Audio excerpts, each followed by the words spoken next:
I had a topic, but it's gone. Where did it go?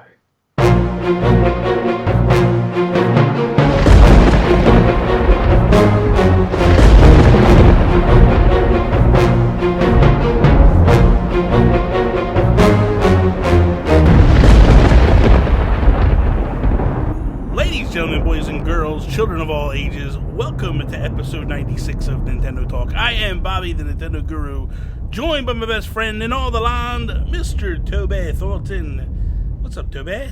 What's up, Bobble? How's it going? How you doing, buddy? All right? I'm good. That's good to hear. Very good to hear. So last week you missed. Yeah. But we had a replacement come in. Just happened to be... I was actually going to use him as a later episode, but it just worked out kind of perfectly. Okay, but that's good. It's good that it worked out. Yeah. But did you watch that episode, right? With Lord Cognito? Not yet, Bobby. I I've thought you been did. so busy, man. I thought you watched it. Not that one. I watched your If We Ran Nintendo. Oh, that's the one you watched. You Yeah. should watch Lord Cognito's. I think you might like it. Yeah. And I'm curious what you think about, Yeah, I'm definitely intrigued to see a few of those top ones. I got one coming up tonight that I'm going to record. That'll go up this week sometime with Kevin Austin of PSVG. That should be a lot of fun. Kevin's a good guy, man. I think he'll be great to do. So, anyway. I think you should get Benji on to do a top 5 as well. I think he'd have a few good picks. I tried to get... He's listening now. F you, Benji. I tried to get him on for the Zelda one, and he pawned me off on someone else from Switch that I don't even know. Like, dude, I'm coming to you because I like you, and you literally tell me, like, Bobby, like, whatever. Go talk to this bloke over here about... I'm done. I'm done with Benji. I'm done. Now I'm waiting for him to DM me. Like, Uncle Bobby, I'm sorry. That's what he calls me, Uncle Bobby.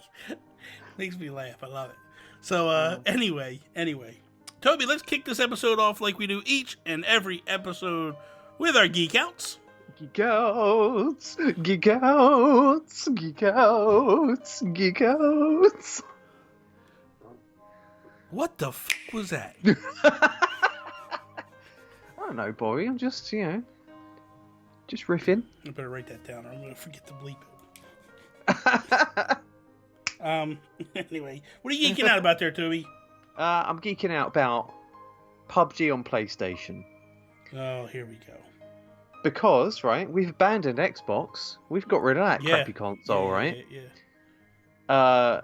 Now we've we've migrated to PlayStation. Okay. And the weird thing is, all of a sudden, we are expert PUBG players. Oh, because nobody really knows how to play on PlayStation. I don't get what it is, man. It's either we're finding it better because we're more used to the PlayStation controller. Possibly. It feels like on the standard PlayStation, it runs smoother than on the Xbox One S. Wow. But just the play style as well. Like, for some reason, the players aren't as aggressive on PlayStation as they are on Xbox. Well, I think they're probably trying to learn it, more or less. I mean, Xbox did have a year head start. My question is there no crossplay? No. Not that I'm aware of. So then you're playing all noobs. They don't really... I mean, I'm sure there's some people that came from Xbox over to PlayStation. It has, it's been out for a while now on PlayStation, but for some reason, like, we are so much better on PlayStation. And, I get multiple kills per match, like 2 or 3 kills a match, like we all do. Yeah. And the other night, we played 5 matches, and we got 2 chicken dinners, and the rest of them were second places. Get out of here. So, I don't know what it is, man. It might be that we're playing with more inexperienced players, but it might just be a different... It also could be that you guys are a cohesive unit. Yeah. You know what I mean? Like the thing is like you guys have been playing together, not just this. You guys have been playing games together for a very long time. Yeah. So it could be one of these things of like where you're just so in tune with each other that like you get it, Yeah, I think it's definitely performance related as well, because for some reason my aim is better on PlayStation than it ever was on Xbox. I don't know why that is, but... I mean, you guys, let's just a little backstory, because I'm sure people don't know the history of us and all that. There's some that probably do, but dude, we used to play GTA Online. Right? Yeah. And you guys used to play all the time, and I would only pop in on the weekends to play. And we used to play this thing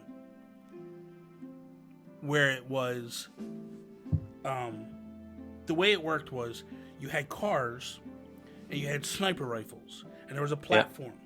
Yeah. And you had to drive the cars, hit these ramps, and try to get up to the platform and hit the people up with the sniper rifles. And then the people with the sniper rifles trying to pick you off in a moving car. Dude, these guys, like legit, if you didn't go to the ramps swerving, done. Like, done. I was getting picked off, like, way away. Yeah. Like, 100 meters, 200 meters away from the actual ramp, just turning around. And then they were so good that they would, like, pick your tires off. Yeah. And it was like they flatten your tire, and then you'd have to try to, like, baby that thing to another car. It was just insane how good they were. And over time, it just got more difficult to play. And then we were doing ones where you're like, same thing, but you're in planes. Yeah. And they're picking headshots in the planes. And it's like, Yeah. it's a moving target ways away. So it's like, you guys, like, I think with that controller, I think it's your wheelhouse. Yeah. It's what you're used to. So it just kind of, sticks for you guys, per se. That's pretty awesome. That's pretty awesome. I had a geek out and I lost it, Toby. Oh, no. What the heck is going on here? There is something I want to talk about, though, before we jump into the show, per se. I talked about it on If We Ran Nintendo. So if you already heard If We Ran Nintendo, which you wouldn't have, if you listened to If We Ran Nintendo, you might want to fast forward a couple seconds or whatever it is. But so this week I had a little bit of an issue, and what it is I have a wisdom tooth that has to get pulled out. Went to the dentist on Monday. Yeah. When I went to the dentist, they looked at it. They were like, okay, we could do this, this, this, and this. We could do it today. No big deal. We're going to pop it out. Done. You'll feel a million times better. We'll be good to go. I'm like, all right, perfect. Because the way it was lined up, they didn't have to like put me to sleep. They could just numb me and take it. I'm like, okay, perfect. I don't like dentists, Bobby. I don't like dentists either, but yeah, I'm fine with them. Like, if it's going to get me out of pain, do what you got to do. I don't care. Yeah. I go in, they're like, hey, but by the way, the Novocaine that'll kind of numb it, we need to take your blood pressure. Yeah. Your blood pressure has to be good because the Novocaine will raise your blood pressure. Right. So when they took my blood pressure was too high. Right. And they literally couldn't do anything. Mm-hmm. It's the first time in my entire life that my blood pressure has been too high for anything. Mm-hmm. And it's made me nervous. Mm-hmm. So nervous that I've looked at things and said I have to start scaling back on things that I'm doing. I need to worry about my health being number one issue of everything. Yeah. So the idea is I'm supposed to go to the dentist again. If you're listening to this show, it'll be today, Monday or Tuesday. Yeah. They were waiting for a new blood pressure grip to come in.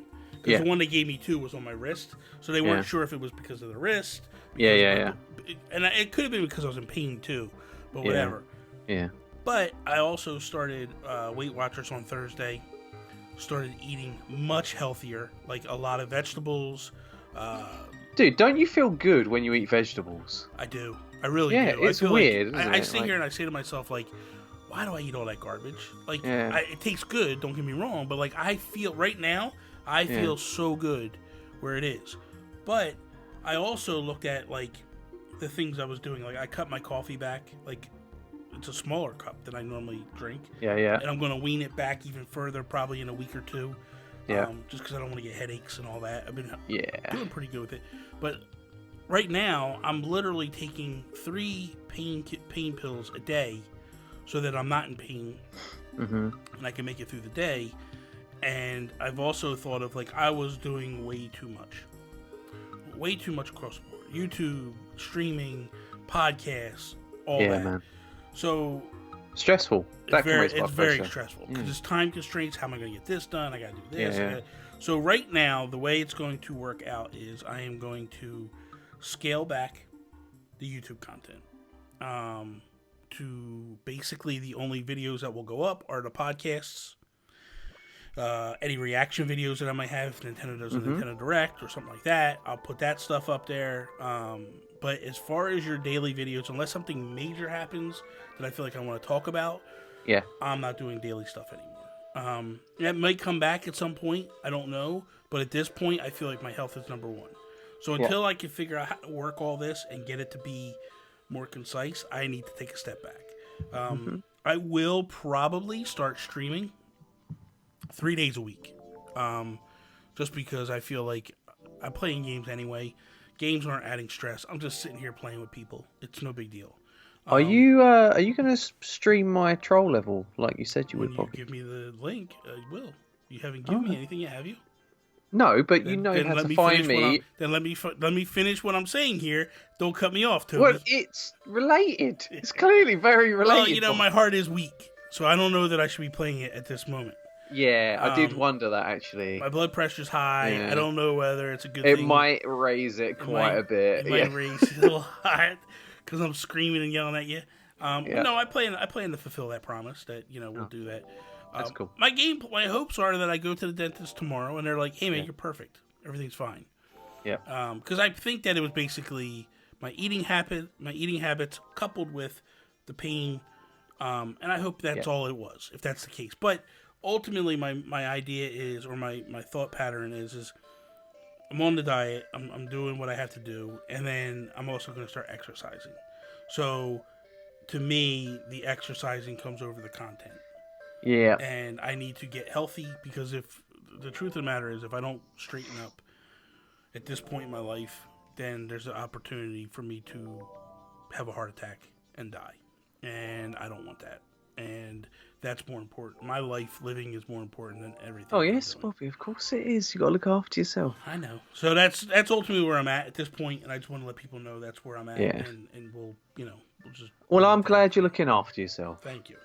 Yeah, but the thing is I don't want people and I said this on If We Were in Nintendo, but this show and If We Were in Nintendo are my babies per se.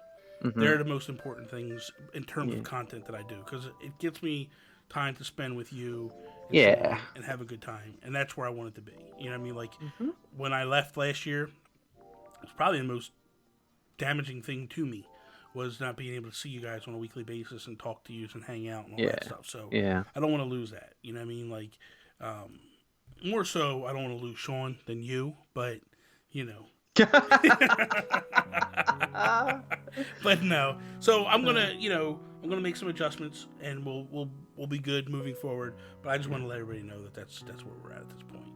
So, okay.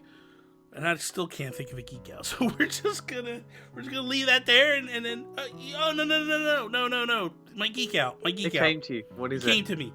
Catfish, man, dude. I've been watching Catfish on Hulu. Dude, I love this. I swear to God, I love this show. I love Catfish as well, man. I've seen the entire back catalogue of Catfish. I've seen them all except for this past season. So I'm watching this season now. Yeah. I think it's season 7. I think it is. It's where Neve is doing a lot more stuff back at the Los Angeles studio. Yeah, because he's wants married, to be near his near his home. But man, so good, The stuff I come home every night. Yeah. I sit there. I'm stuffing my face, eating chicken and broccoli, and I'm watching the episode. I'm going, this is so good. Yeah, it's so good. Brilliant, isn't it? Oh, it's amazing. It's so amazing. Because it's kind of like a whodunit. You're trying to figure out who the catfish that's is, it, exactly, what's going on, and the way it's filmed. Like, I love how they make everything way more creepier than it probably is. Yeah, man. Like who's that? Who's that guy over there? Is it them? And then there's one they're like, who's this person coming on a bike? Is this them? And they're like, oh god, I hope it's not them. Yeah, and it's like some 80-year-old guy riding a bike, and I'm like, that's obviously not the person, but you never know in this show. Sometimes it is Bobby. I know. It's amazing, dude. It's amazing. Yeah. So, anyway, all right, so here we go. First topic, are you a fan of game demos? Do you wish there were more? And what's your favorite, what's one of your favorite game demos that you have played in recent history or whatever? So, I'll kick it to you. Are you a fan of demos, Toby? Sometimes, yeah. I wish there was more demos for indie games. I know it's difficult and it's expensive to make a demo, but there's so many indie games that I'm like, yeah, that looks really cool, and you just have to like take a risk and buy it to see whether it is actually cool or not. Because indie developers are great at having a really cool art style and making their game look good, but it doesn't always have the substance to back up the art style. Yeah. And I feel like having a little demo for indie games would be really good. Yeah, I think part of the problem with indie games are, though, most indie games are pretty small. So it's like, how do you do the demo and make it like? I think that like so I remember when SteamWorld Heist came out, and I had gone and played the demo with Brian at one time, and I had messaged him later like, "Hey man, can I get that demo to like?" Because I think I wanted to give it to you to do. Yeah. We were doing a show at the time where you were doing like indie stuff. Yeah. And he was like, "Oh, we don't really have a version to do that." And I feel like that's probably what they should do. Like, if you're showing something at shows, put that up, because I think people would appreciate that and being able to play that stuff. Demos are really, really good for Kickstarter games. If you're like, if you see a campaign for a game, you don't really know if it's real or not, or whether it's just fabricated screenshots and stuff. Like, True. Having a demo gives you a real idea of the direction they're going and how much work they've already put into a project. Yeah. So, like, there's this game, Hazelnut Bastille, that's like a top-down Zelda type game. Yes. And that's got a demo. Secrets of Grindia is another PC action RPG that's got a demo, and it shows, like, when you actually play it, you can see how passionate they are about the project and how good they are, even at early stages. So that makes you much more confident to back a game on Kickstarter when there's a demo. It's true. It's true. It's a good idea. I'm gonna. Okay, thank you. Anyway, just a note for later on. So what brought this up for me was, I played the Dragon Quest Builders 2 demo. Now, I played the first Dragon Quest Builders, but I wanted to kind of get a feel for like what was different about this one, or what was changed, and it gave me that vibe. It gave me that feel, pretty dead off. What I liked about it was what progress you made in the demo carried over to the main game. Yeah, that's really clever. So Dragon Quest XI is another game that I'm very curious. Do I really want to dive in and play this game? Yeah. It looks amazing. I like Dragon Quest games, but do I really want to play? What's the mechanics going to be? Is it going to be a major grind fest, which it probably will be? Yeah. But what's the battle mechanics? What's everything feel and play? And then, so they're putting that demo out. That demo's coming, and then they're saying like the progress you make is going to carry over to the main game. I love that. I'll tell you straightforward though, the demos I hate. Yeah. Final Fantasy 15. Yeah. They put 2 demos out that were nothing like the actual game you played. Yeah. And it was like, okay, what's the point of this? What am I doing this for? Just to get people talking about the game, I think. Yeah, and it's like, so why are you giving me a demo of something that's not like that's not the game? So demos like that, they're not particularly useful for the consumer, like at all. And that's the whole point of it, isn't it? I tell you what, though, would you count free weekends as demos, where you can play a game for free on a certain date? An example is like Mario Aces just did that. Yeah. I mean, technically, yeah. Why not? I mean, the only thing that I would say is like, again, whatever progress you make, let it carry over. You know There's been a few games that I've played like a free weekend, or like Ghost Recon Wildlands. Mm-hmm. They had a free weekend of that, and me and Mike played that game, and we really didn't like it. And that's very useful. Like it feels like sometimes demos are negative for the developer in that way, like, but very useful to the person who's going to be buying it. So in that respect, I think that's a good thing. It's like a game overall. Almost. You know what I mean? Yeah. It's like when I was a kid, right? We used to go to the video store. In the video store, you could rent games. Yeah. NES games, Super Nintendo games, whatever it was. Yeah, so if there was a game that I was questionable about and I wasn't really sure, I'd go rent it. And then I would play it, and I'd be like, oh my god, I really like this game. I'm going to go buy it. Or I could go, you know what, this is just another rental. I'll rent it another week and play it. And it kind of, like, there were certain games you were just like, okay, this is just a rental, play for fun, you know, whatever. But there was games that you were like, oh, this is amazing. I have to own this game. So you would turn around and go buy it, and that's the way it would be. So I'm with you 100%. Like, I think that's probably the way to go. A demo, though, you got to be careful with what you put in the demo, because you know, they might choose a certain section of the game that is not representative of the overall game. Yeah. So like a free weekend where you can play the entire game for the whole weekend. Mm-hmm. For large games, yeah, that's good, because you're probably not going to beat it in that time. But you get a general gist of the experience you're going to have. Whereas a very small demo, you play that and it's like, you might really love it, but when you buy the game, it's like, oh, only the first 15 minutes of the game is like this, or whatever. So, I think there's a lot to it with demos, really, a lot to think about there. Well, the main thing is, like, again, I'm going to use Dragon Quest Hero or Dragon Quest 11 as the example. The fact of, like, that game is probably a 100+ hour game, right? Mm-hmm. It's a time sink, huge. But the fact that, like, I could try it and see if I like it on a demo, and it's the full game, and I don't have to think about it, and everything's there, it just makes sense to me. Like, that's ultimately the better way to handle it. So for me, I look at it, I go, that's a demo. I actually went last night to see if it was up yet, because I was like, I want to start playing, I want to try it. And the fact that, like, I could play it for so long, and then that puts a pin in it and holds it, and then when the main game comes out, I buy the game if I like it, and it just picks up where it left off. Like, that's, man, sign me up for stuff like that. Does that work for if you buy the physical version, or do you have to buy it digitally to continue? I think it works for physical as well, because I believe it's basically saving your time.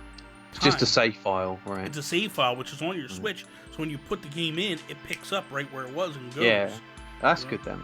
So, but I look at games like, like Metal Gear Solid 5, right? They put a demo out for that. And it was nothing like, well, that's not true. What they did was they didn't explain it well. So you played the game. Are you talking about Ground Zeroes? Yes.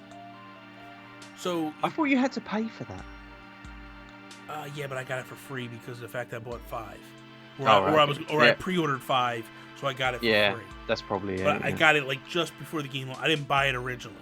Right. Because that game was kind of like a game within, and you played the first mission. And that was very much it was basically showing you, like, here's the camp, and you're going to have to invade this camp 3, 4, 5, 6 times. But every time you invade, it's a different objective that you got to do, and it changes and moves people. And Ground Zeroes, I could not get for the life of me. I couldn't figure it out. And then, all of a sudden, I got the game, and something just clicked with the game. And I was like, this just makes sense to me. This is great. Like, this is a good game. So I don't know. I feel like that's what like you were saying. Like, I feel like if they do stuff that's not really contextually what it's supposed to be, it can throw you off a little bit. Yeah. Hindsight, I went back and played Ground Zeroes after I beat 5, and it was a little easier to understand and made more sense to me. But I think when you just grab a piece and you drop it in with no context, throws things off big time. So we'll see. We'll see how it all, But for me, I'm hyped about Dragon Quest or Dragon Quest 11. I didn't some of the Fire Emblem stuff, but I like what you're saying with the weekends. Like, I like that. Like, why not take Fire Emblem, right, and throw it up for a weekend? And say, like, here you go, because you're not going to beat that game in a weekend. There's no way, right? But you could basically get in and start playing it and go, like, man, I really like this. And if they make it where you have the free weekend at any time during that free weekend, you could buy it. Yeah. Even if they were to say like, hey, you could buy it at a discounted rate, like maybe take $5 off or $10 off. So you try it for the weekend. You buy the game right then and there, and you got it, and you go. And then whatever you get, wherever you get in that game for Fire Emblem, like that's where you're at. That would be, to me, that's pretty awesome. I think it would be. Yeah. Now, like Mario Exit, you never played that game. No. Any interest at all in it, or? Not really. I don't know why. Like certain sports, I'm just not interested in. You're from England, man. I thought you guys loved tennis. Well, I like Wii Sports tennis. Okay. But that's just very simple. But I don't know. It's just something. I have it. Yeah. I played it for like the first couple of weekend, like the first weekend. I put a lot of time into it, and then I stopped. I haven't gone back at all. I want to go back. I want to play it again. It just doesn't. It don't pull me in. It's missing something in my mind. I would love to be able to just play like a series. Yeah. You know, very similar to man, what it's on the tip of the like.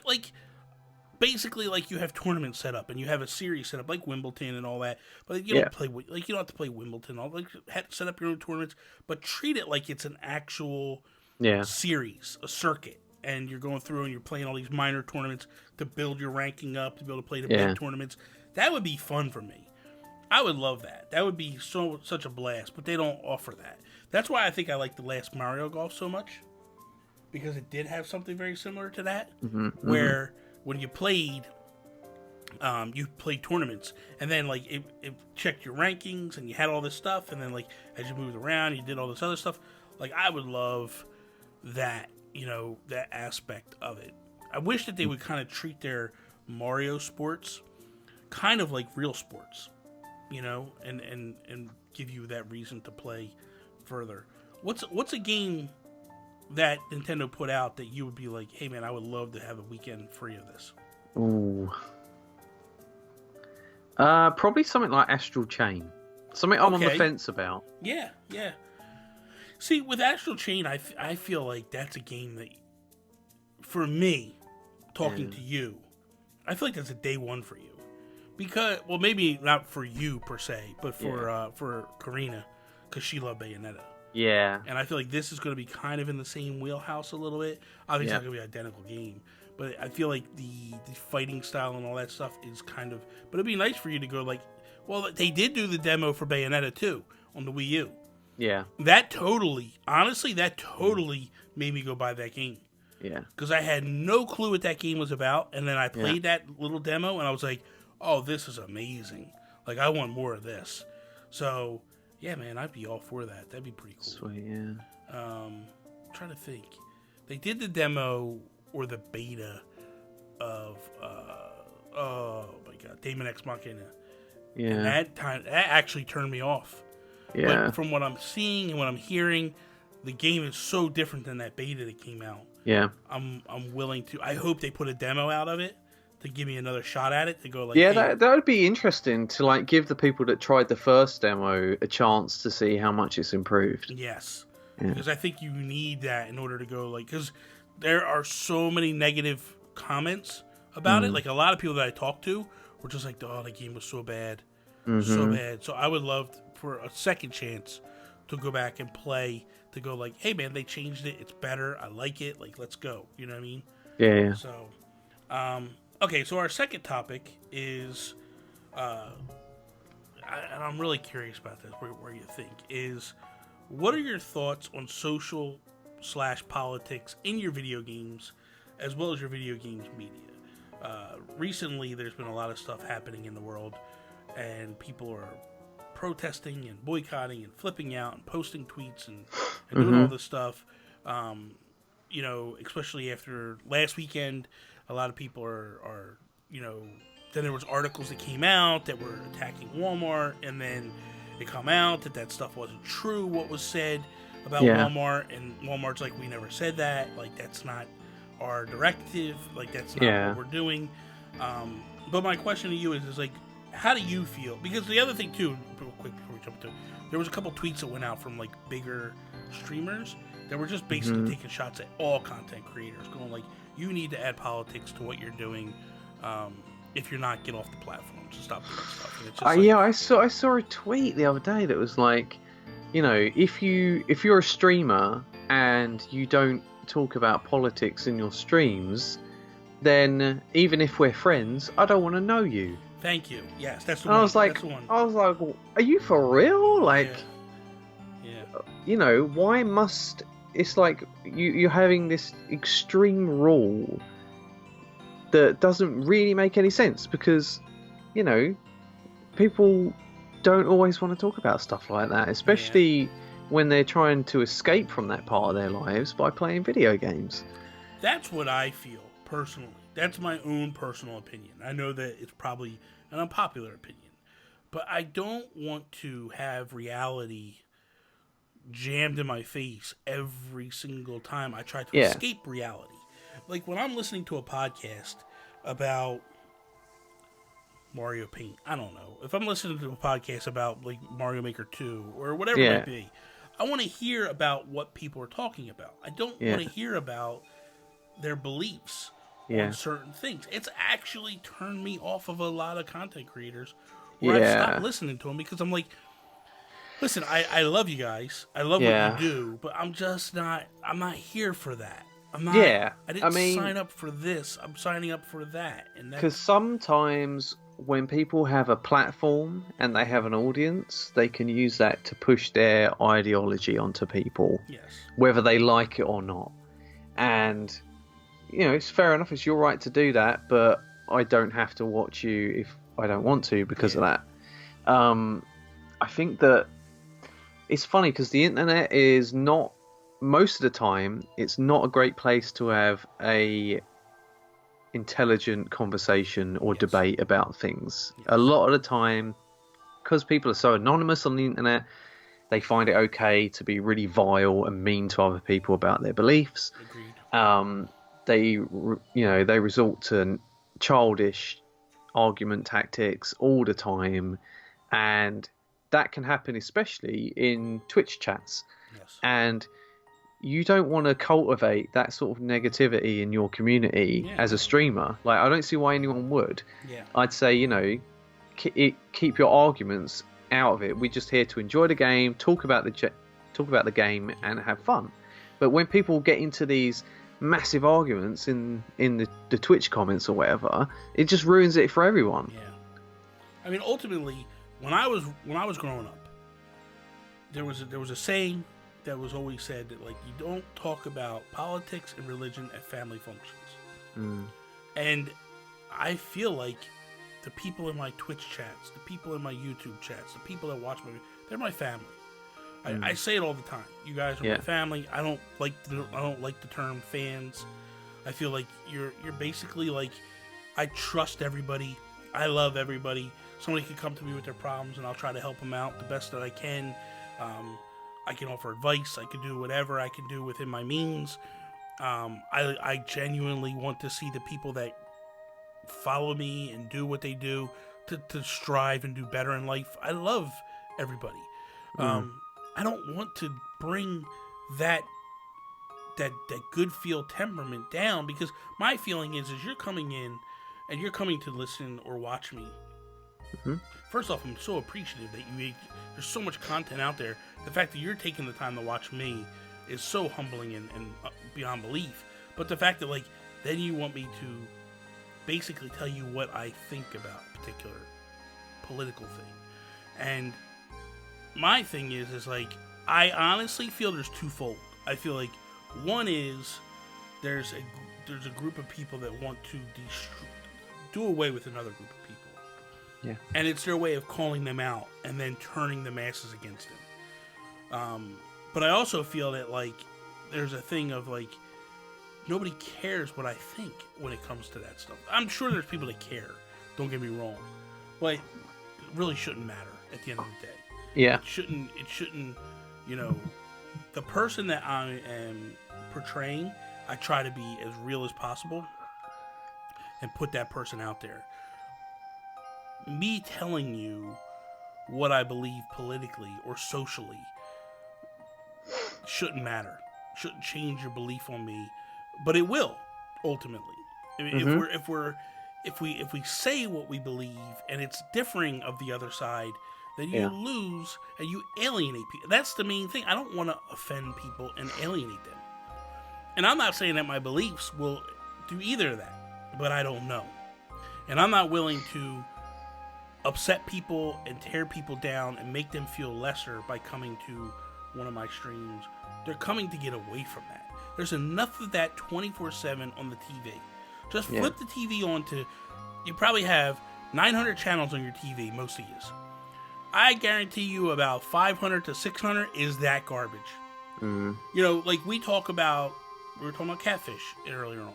There is so much political and social stuff thrown into that show that I just sit there and go like, man, how many people are really like tuning out because of the shirts you're wearing or the comments you're making or things like that? And it's like, I don't want to be that guy. I want you're coming to me to hear me talk about Nintendo. That's where I need to stay focused. Now, there will be a time or two where I'll say something that, you know, I've done posts where it's been kind of politically charged. Mm-hmm. I've deleted them because I went, oh my God, what am I doing? This ain't the place for it. And I take it down. And there's been times where I've put them up and left them up. And, you know, a prime example of that is this week when Reggie came out and said things like he was basically listing facts about how video games aren't the cause of violence and gun violence. Yeah, I saw that. Yeah. So I tweeted that out. I said, hey, man, if you believe in this, share it. You know what I mean? And someone actually came in and was like, oh, I thought you don't do political posts. And it was like, oh, dude, really? Like, you're the guy that was giving me a crap for not doing political posts. Then I do one, and then you're calling me out for it like I'm a hypocrite. And I am a hypocrite. I'll be the first one to say it. We're all hypocrites. We all say stuff and do the opposite thing. Like, there's many of us. You try to have the non-hypocritical moments outweigh the hypocritical moments. Yeah. But I got news for you. Every single one of those people that are calling for this stuff, all the people that hate big corporations and all that stuff, and you're attacking, we hate Amazon. How many of you are streaming on Twitch? How many of you are doing your Twitch Primes and giving away that free money that they give you every month? We're all hypocrites. It's just the life we live, and it's you take the lesser of two evils. You can't be perfect in every situation. You just try to be the best you can in that particular situation and move on. So, I don't know. Getting a little deep in this. Yeah, it's a tricky subject, really. It's very tricky, man. It's very tricky. And I think the funny thing is I think both you and I are in spectrums of you have to be careful what you say. Like, England has its stuff going on. With Brexit and all that stuff. And then we have stuff going on with Trump and the presidency and all that stuff. So it's like, but people don't come to hear like, hey, Toby, what's your thoughts on Brexit? Nobody cares. Yeah. It doesn't matter. You know what I mean? Or if you do care, like, send me a DM or something. Like, do it privately. Don't try and make me cause an argument on a stream or whatever. Exactly. That's the thing. Because you know what's going to happen. You're going to say something. I'm going to say something on a Twitch stream about whatever I believe at that moment, right? And then someone in there doesn't believe it. And then someone does believe it. And now they start fighting. Is that the whole idea behind Twitch? And there's a way of moderators to keep the arguments down? When things get shared online, a lot of the time you don't get the whole story. You only get part of it. Yes. Then that turns into something else. Yes. And then you get labeled as something that you're not really. Yeah. Like, there was this whole thing on Twitter the other day. This is just news media in general, like, that tries to make stories out of nothing because I haven't got anything else to talk about, right? But there was this red carpet photo of Lena Dunham kissing Brad Pitt. And it looked like Brad Pitt was not into it, right? He was, like, backing away or something. That's what it looked like. And she's, like, campaigning for... She's a bit of a feminist and stuff, and it looks like she's forcing herself on a man, like being a hypocrite, like you said.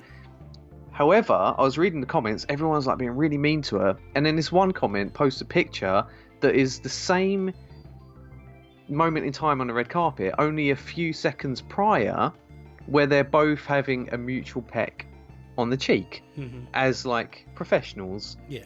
And they've taken this other frame of the photo out of context to make it look like something it's not. Yeah. And stuff like that happens all the time on the internet. You're never safe from it. You can't believe anything. No. So right. just stay away from it all. Yeah, like, I'm with you. It's not worth arguing about, is it? I agree.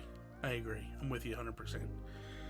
So we got a little bit of time left. Do you have anything you want to throw out there, or should we jump into what we're playing? You know what? I've been thinking about Mario Odyssey lately. Okay. Weirdly, right? I sold Mario Odyssey a little while ago. You what? Yeah, I sold it. Wow. And every now and then, every couple of weeks, I think about it, and I'm like, should I have sold it? Should I have kept it? And I just got weird mixed feelings about that game. I do too. And I feel like the further away we get from it, the more overrated I feel it was at the time. I'm with you 100%. And I find that really weird. 'Cause I don't have those feelings with Zelda. Because like that year, Zelda and Mario were the two big games we were all praising, and we're all over the moon with. And we was like, God, I don't know which one's my game of the year. But I never had that doubt. Anyway, I never had that doubt. A lot of people did, but yeah, I know a lot of people did. I feel like now, it was really overrated, and I just feel like it lacks, like a cohesive vision. It's very jumbled up, that game. There's a lot of different kingdoms, and they're experimenting with a lot of different things, whether it's art style, gameplay type, level design, and it just feels like a jumbled mess in my memory. Like, thinking back to a lot of the levels, I don't have that many fond memories of it. It's weird. For me, I'll go as far as to say, like, I don't even think that game should have been nominated for Game of the Year. Yeah. I think it was part of the hype that we were actually getting a Mario and a Zelda in the same year. Yeah. I think people, don't get me wrong, it's a very good Mario game. You know what I mean? It is. But I don't think it's this crazy amazingness that it was. I feel like, and I'm not going to go spoilers here, but when you beat the game, there's a moment that happens. Yeah. That makes you realize it's tied to a game we all have emotion to. Yeah. And we all have feeling to. Yeah. And it's like, oh, this is part, like that, this is that, and this is like almost a direct sequel of that, and like I love that game, and it made this good game become this amazing game. I don't think that game should have gotten 10s. I think that a lot of people that gave it 10s they did it right after they beat it, because when I beat it, I was like, oh my god. Yeah. But Toby, I beat that game in like 8 hours. Yeah. 10 hours, something like that. Like, it was a weekend. Because you even said to me, like, Bobby, what, you beat it already? And I was like, yeah, dude, I beat it already. And I was like, it's just to show, like, I beat it, and then I went back, and I started collecting more moons. It was like, just felt like I was doing Korok seeds all over again. Yeah, there's a lot of fluff and a lot of filler in Mario Odyssey. And the second that I can go to a store and buy moons out of the vending machine, that tells me that tells me that this game is not what it should be. Yeah. Like, I feel like 999 moons, way too much. Yeah, absolutely. They could have done a good 150.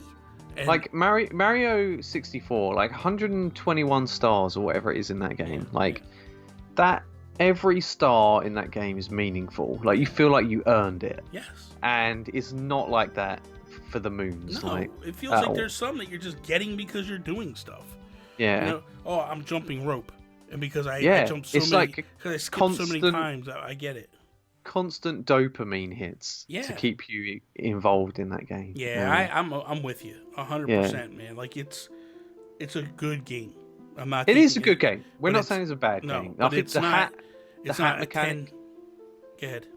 The hat mechanic is really, really clever. Yes. And the different moves you can do is really satisfying. Like, as a 3D platformer, it's brilliant. Yes. But the actual content of what you do with that platforming is not that special. Yeah. I think that it is not a 10 out of 10. I think that it is not Game of the Year material. That's my opinion. What would you score it, Bobby?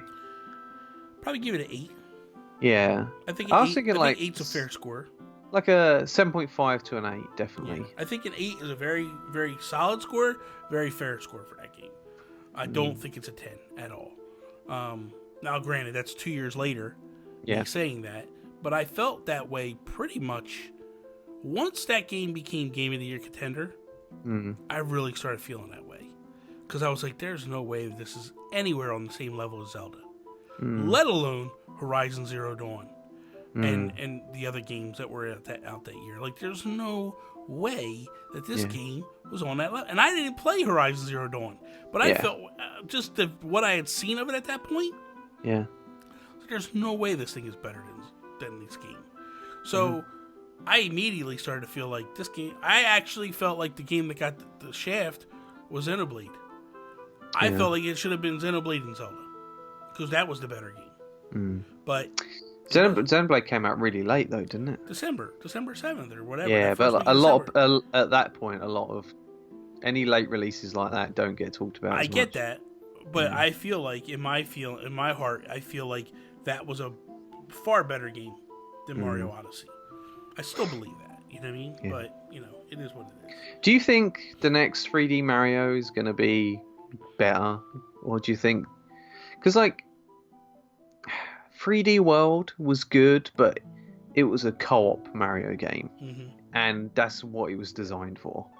But as a solo game, I don't think it's that good. And I don't have that many memories of that game that I look back on like I do with Mario Galaxy or 1 and 2 and Sunshine. I think the next 3D Mario game is going to be Galaxy 3. I hope so. That's my feeling. I really do feel that. I feel like that's the game that if they hit that and they do it right, that game will explode and people will lose their minds over it. I don't feel like 2 was as good as 1. With Galaxy, but people will argue with me on that, and that's fine. Yeah, I go back and forth on that. Yeah, I thought the music was fantastic in 2, but I didn't really. I liked 1, what you were doing with 1, and the whole idea and all that stuff.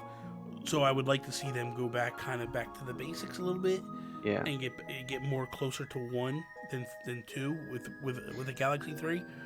Yeah. But I think that's probably where they're going to go. And I know people are like, "Oh, I want Sunshine. I want a Sunshine sequel." I care. It don't matter to me. You know what? Sunshine's a game that they could remaster or remake and fix a lot of problems with that game. Because that's a great game, but it has got a lot of weird issues, especially the camera. Oh, absolutely. So I would be down for a remake of that if they fixed a lot of stuff. But yeah, more than anything, Galaxy 3. Yeah. Real quick before we wrap up here, are you playing anything new this week or? Just more Mario Maker and more PUBG. That's pretty much all I've been playing. I fired up DC Universe Online this week. Yeah. So I downloaded that, and myself and Carrie, have been playing it together. We got to the point where you are now, you can share quests. So awesome. What it is when you create your character, you go through these questions and you're answering the questions like what powers you want, all that stuff. And then in that, you pick who your mentor is. So I picked Batman and she picked Wonder Woman. Yeah. So the missions we're on are totally different missions. But once you get through the first 2 missions, it then allows you to start sharing quests and missions. So then like last night we were playing and she shared her mission with me and we both went and started doing a Wonder Woman mission together. And that's where that game really gets good. When you can actually start teaming up with people. But they have post-game stuff, content, that is incredible. Like, you need teams of 8 to go out and tackle stuff, and teams of 4. And it's, like, really cool to see what they have with this game. And if you're a fan of DC, I think it's a really, really cool thing that they do. Like the way they tie the storylines in and all that stuff. Yeah. So I've been playing that and I love that game. I think it's a good game. That's cool. Yeah. Yeah, I like. You know what? I like playing co-op games that are like from that perspective. Yes. Like Diablo and stuff. Well, it's not really Diablo. It's more like a third-person fight, like it's more like a GTA kind of thing. Is it? Yeah. I thought it was more top down. No, or is man. that the other one I'm thinking of? I'm probably thinking about the other one, the Marvel one that came out. Yeah. This is more like a this is a third-person game. You're in third-person perspective. So the camera's lower down. Lower down, yeah. Does it look good? Yeah, I mean it don't look great, but it's a PS3 game originally. Yeah. And even when they put it on the PS4, they didn't really upscale anything and make it. They just put the draw distance a little deeper and stuff like that. Yeah. They kind of kept it to its core, so it looks like the PS3 version. Yeah. Which wasn't bad, you know what I mean, at all. But it's a lot of fun, man. It's at this point, you're talking 5 years, 6 years later, whatever it was, so deep in content. You know what I mean? Like there's so they've had a long time to work. Oh yeah, they got so much content and all this craziness that's there. You can either play it for free, or you can pay like a monthly fee. If you pay the monthly fee, there's all these DLC packs that you can get for free. Like is that what you're doing? I did the monthly. And the reason why I did the monthly is I wanted to create a league. Yeah. To be able to create a league, you got to kind of have, you have to pay the monthly fee. But creating the league also gives you like, you know, you could make a group of people together, and then in that league they could pair off together and be like, hey, let's go work together. And so I did it for the Yumi Capri Discord. So this way, I ask people like, "Hey, man, give me your character name. I'll add you to the league, and then if you're online, we can see each other. We can hook up and play. Voice chat is built into the game, which is good, which is really good. So anyway, so that is all. Thank you guys for listening to another episode of Nintendo Talk. I really, truly appreciate the support and the love and all that you give Toby and I. Be sure to check out everything that Mr. Thornton over there is doing on the Twitters at Toby's_take. You can check me out at Nintendo Gurus. That is all. Peace out, Preston. Ciao. Good God. He went old school with that one. Yeah, man.